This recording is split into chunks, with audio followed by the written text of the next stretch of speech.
নমস্কার বন্ধুরা, রিতিন ভিশন চ্যানেলে আপনাদের সকলকে স্বাগত। আজকের বিষয় মুর্শিদাবাদের প্রাচীন সমাধিক্ষেত্র। আজ আমরা ঘুরে দেখব বাংলার নবাব সিরাজদৌল্লার বিশ্বস্ত সেনাপতি মীর মদনের সমাধি। তো চলুন আর দেরি নয়, বেরিয়ে পড়ি। বহরমপুর থেকে কলকাতা যেতে জাতীয় সড়কে রেজিনগর বাস স্টপেজ থেকে পশ্চিম দিকে নারকেলবাড়ি ঘাট, এই রাস্তায় 3 কিমি গেলে ফরিদপুর গ্রাম। ফরিদতলায় নেমে বাঁদিকে তাকালেই দেখা যাবে প্রাচীর দিয়ে ঘেরা 3 একর জমির উপরে 2টি সমাধি রয়েছে। একটি ফরিদ পীরের, অন্যটি 1757 সালে পলাশীর যুদ্ধে নিহত সিরাজদৌল্লার সেনাপতি মীর মদনের।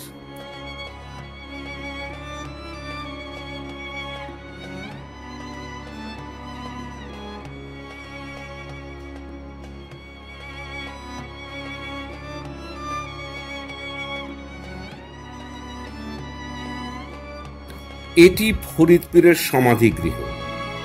সমাধিটি বহু প্রাচীন, 1757 সালেরও বহু আগে।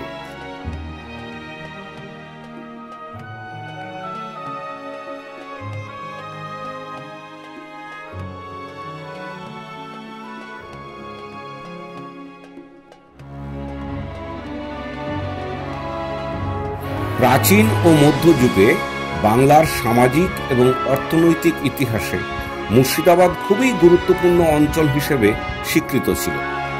সুদীর্ঘ কালব্যাপী নানা ঐতিহাসিক উত্থান পতনের সাক্ষী মুর্শিদাবাদ।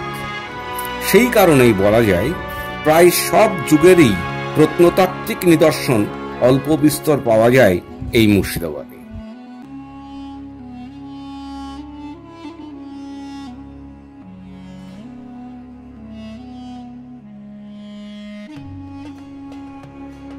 ফরিদ পীরের বিশাল সমাধিগৃহের পাশে ছোট্ট পরিসরে আনুমানিক 15 ফুট বাই 10 ফুট জায়গায় প্রাচীর ঘেরা এই মীর মদনের সমাধি। সমাধির এক প্রান্তে তুলসী মঞ্চের আদলে 1.5 মিটার উঁচু এক গম্বুজযুক্ত স্তম্ভের গায়ে তার পরিচয় ইংরেজি ও ফার্সিতে লেখা আছে।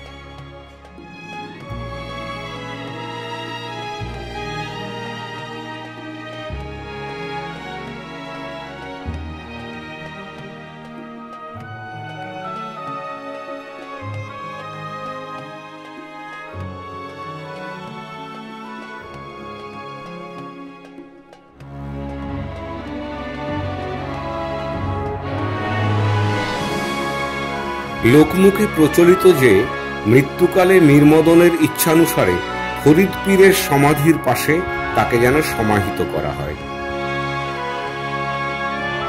এই অঙ্গনের মধ্যে জাঁকজমকপূর্ণ ফরিদ পীরের সমাধির পাশে শায়িত রয়েছেন বীর সেনাপতি মীর মদন।